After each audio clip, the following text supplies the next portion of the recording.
Bonjour, je suis Lise Rochex, je suis professeure de sciences économiques à l'Université de Paris 1 Panthéon-Sorbonne et responsable de la chaire Ospinomics. Bonjour, je suis Lise Rochex, je suis professeure d'économie à Paris 1 Panthéon-Sorbonne et je suis responsable de la chaire de recherche en économie de la santé Ospinomics. Mon objectif aujourd'hui, c'est d'avancer des éléments de réponse à deux questions. La première, c'est quelle est la nature des soins de santé? La deuxième, l'analyse économique peut-elle s'appliquer à ce domaine? Ces deux questions ont en effet conditionné le développement de l'économie de la santé. La première question a été reformulée en 1974 par Bob Evans, un économiste canadien, de la manière suivante. Existe-t-il une différence de nature ou une différence de degré entre la consommation de soins? Ces deux questions ont conditionné le développement de l'économie de la santé. La première question a été formulée en 1974 par Bob Evans, un économiste de la santé canadien, de la manière suivante. Existe-t-il une différence de nature ou une différence de degré entre la consommation de services standards et les soins de santé? Ceci conduit à s'interroger sur la spécificité des soins de santé. Et parmi ces spécificités figure, au premier chef, la notion d'asymétrie d'information qui va conduire le patient à déléguer aux professionnels de santé le choix de son propre traitement. Cette asymétrie d'information nous interroge sur la place du patient dans la production de santé et la consommation de soins, et elle remet en cause finalement l'existence d'une fonction de demande qui serait indépendante de la fonction d'offre de soins. L'offre émanant cette fois de la part des producteurs de soins. Au-delà, c'est un questionnement sur la pertinence du recours aux outils traditionnels de l'analyse économique des marchés, où se confrontent normalement une fonction de demande et une fonction d'offre. D'autres spécificités ont été mises en avant, comme l'importance de l'incertitude, par exemple sur le diagnostic posé, sur la réaction du patient au traitement, sur la qualité des soins qui sont dispensés. Le marché des soins de santé se caractérise ainsi par ce que les économistes appellent des défaillances de marché, donc des situations dans lesquelles le marché ne s'équilibre pas par lui-même et où une intervention extérieure, en général de l'État, est nécessaire pour le réguler. Ces défaillances de marché existent bien sûr dans de nombreux domaines d'application, comme l'environnement, l'éducation.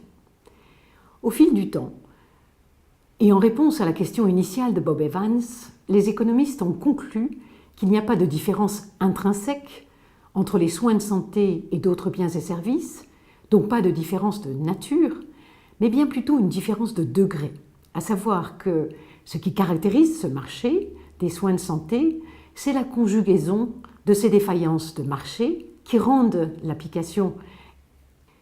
Ce qui caractérise le marché des soins de santé, c'est finalement la conjugaison de ces défaillances de marché, rendant l'application de l'analyse économique à la fois plus ardue, mais aussi plus intéressante. Les soins de santé seraient alors un quasi-marché, combinant à la fois concurrence et régulation.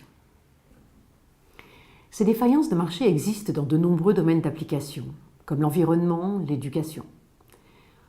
Au fil du temps, et en réponse à la question initiale de Bob Evans, les économistes ont conclu qu'il n'y a pas de différence intrinsèque entre les soins de santé et d'autres biens et services, donc pas de différence de nature. C'est plutôt une différence de degré, en ce que le marché des soins de santé cumule finalement, conjugue plusieurs défaillances de marché, ce qui rend l'application de l'analyse économique à la fois plus ardue, mais aussi plus intéressante. Les soins de santé seraient finalement un quasi-marché, combinant à la fois concurrence et régulation. L'économie de la santé s'est développée autour de trois objets d'analyse. Le premier, c'est la production de santé, à savoir la relation entre l'état de santé de la population et le contexte plus global, la pollution, les épidémies, mais aussi l'investissement en santé, les comportements individuels d'investissement comme la prévention ou de désinvestissement comme le fait de fumer. Un deuxième objet d'analyse, c'est la production de l'assurance santé. Quels sont par exemple les articulations entre assurance maladie obligatoire et assurance privée volontaire. Quelles sont les modalités d'assurance? Faut-il mettre en place des franchises de la poche des usagers? Enfin, un troisième objet d'analyse, qu'est la production de services de santé. On parle alors d'analyse de type macroéconomique des dépenses de santé, quels sont les effets d'entraînement sur l'économie, mais plutôt, plus souvent, d'analyse microéconomique, d'analyse sectorielle de la performance dans l'organisation des soins. Par exemple, l'articulation ville-hôpital et la place de la tarification dans cette coordination des soins. Les économistes ont développé leurs propres outils en prenant en compte les spécificités, les défaillances de marché que nous avons évoquées précédemment, comme la notion d'asymétrie d'information. Ils ont mobilisé les outils de la macroéconomie, ils ont travaillé par exemple sur la relation entre chômage et santé, se sont posé la question de savoir si les dépenses de santé augmentent avec la richesse d'un pays, si l'augmentation des dépenses de santé améliore l'état de santé de la population, voir quelle est la relation entre la santé, la richesse et plus généralement le bien-être. Ils ont aussi mobilisé les outils de la microéconomie, c'est-à-dire l'analyse des comportements individuels et leurs interactions. Dans ce domaine, par exemple, peut-on dire que les individus maximisent leur satisfaction, c'est-à-dire l'utilité, comme l'appellent les économistes, ou leur profit, selon le cas. Enfin, ils ont intégré les développements récents de l'analyse microéconomique, tout particulièrement l'économie comportementale, qui mêle la psychologie à l'économie et qui nous permet de comprendre pourquoi les individus, finalement, s'éloignent des comportements rationnels initialement postulés par les économistes. Les économistes de la santé se sont inspirés des travaux qui sont développés dans d'autres domaines d'application, par exemple l'économie du travail, l'économie industrielle, l'économie publique. Et ils ont répondu à des demandes d'évaluation de politique publique, donc d'intervention, en permettant ainsi aux décideurs de faire des choix entre des innovations qui sont coûteuses.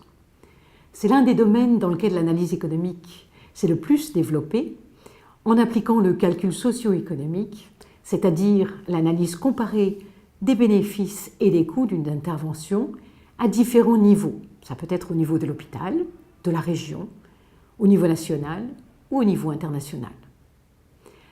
En conclusion, par rapport aux deux questions posées initialement, je répondrai que les soins de santé présentent, certes, des caractéristiques particulières, mais que pour autant, l'analyse économique est pertinente, sous réserve qu'elle prenne en compte ses spécificités, ses défaillances de marché. La richesse de l'économie de la santé tient à la conjonction de défaillances de marché de manière plus marquée que ce que l'on trouve dans d'autres domaines d'application. Le fait, par exemple, de traiter de questions de vie ou de mort en fait un domaine dans lequel les économistes doivent prendre la mesure de ces spécificités en adaptant leurs outils en conséquence, interagir de manière forte avec les acteurs, les décideurs, les patients, travailler de manière intégrée avec les autres disciplines. Dans ce module sur les métiers du soin se pose la question de la rémunération des producteurs. L'enjeu principal est ici de définir un système de rémunération, que ce soit pour l'hôpital, en ville, qui concilie qualité des soins et pertinence, à savoir la réduction de dépenses qui seraient inutiles, voire délétères pour le patient. 4 messages forts peuvent être tirés de l'expérience de pays qui ont expérimenté des modes de tarification innovants. Le premier message, c'est qu'aucun système de rémunération n'est neutre sur la pratique médicale. En effet, tout mode de rémunération comprend déjà des formes d'incitation qui sont soit implicites, soit explicites, qui sont positives ou négatives, des sanctions ou des incitations, qui peuvent être financières ou pas. À titre d'illustration, le mode de paiement à l'acte, qui est le paiement dominant pour la médecine de ville en France, implique la rémunération d'un acte et pourra avoir un effet inflationniste. A l'inverse, en Grande-Bretagne, le mode dominant de rémunération est celui de la capitation, à savoir la responsabilité par le médecin d'une population sur un territoire pour une période donnée, Et ce mode de rémunération aura lui aussi des effets incitatifs, peut-être un manque d'attention ou de temps consacré aux patients.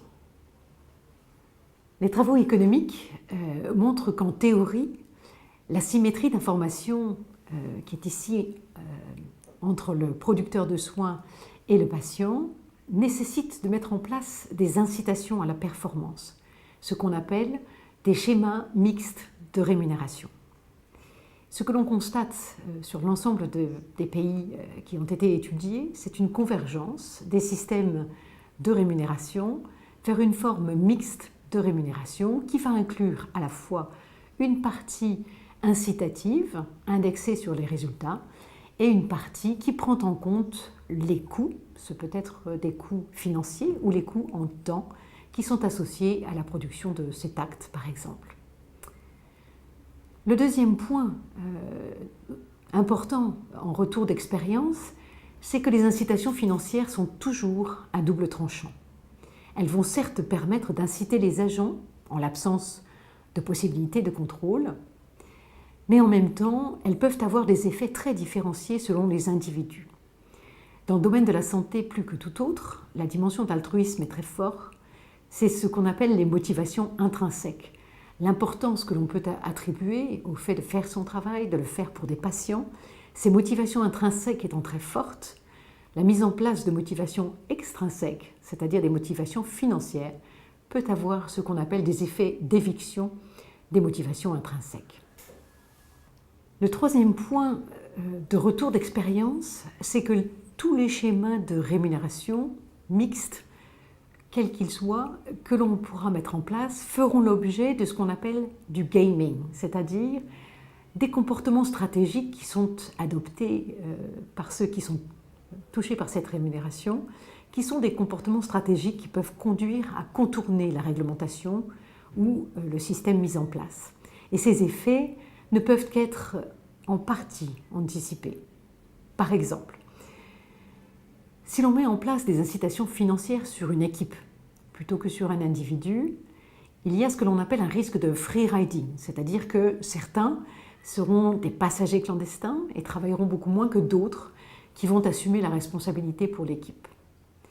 A l'inverse, si l'on met en place des incitations financières qui portent sur l'individu, on aura un risque de moindre coopération entre les membres de l'équipe et ceci peut être extrêmement délétère lorsque l'on travaille en équipe, notamment à l'hôpital.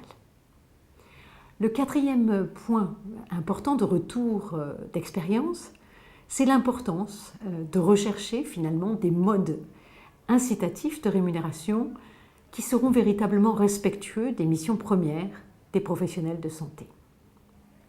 À titre d'illustration, en France, la loi de financement de la sécurité sociale 2018 offre la possibilité d'expérimenter et de mettre en place des modes de tarification innovants pour mieux prendre en compte les dimensions de qualité, de performance, de pertinence donc, mais aussi de coordination des soins entre la ville et l'hôpital.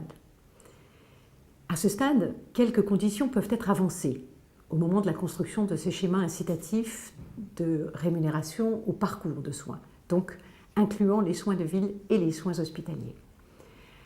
La première de ces conditions, c'est de co-construire le schéma de rémunération incitatif avec les professionnels de santé. La deuxième, c'est de mettre en place, et c'est un préalable, un système d'indicateurs qui sont fiables et qui sont consensuels, à la fois sur les processus, mais aussi sur les résultats.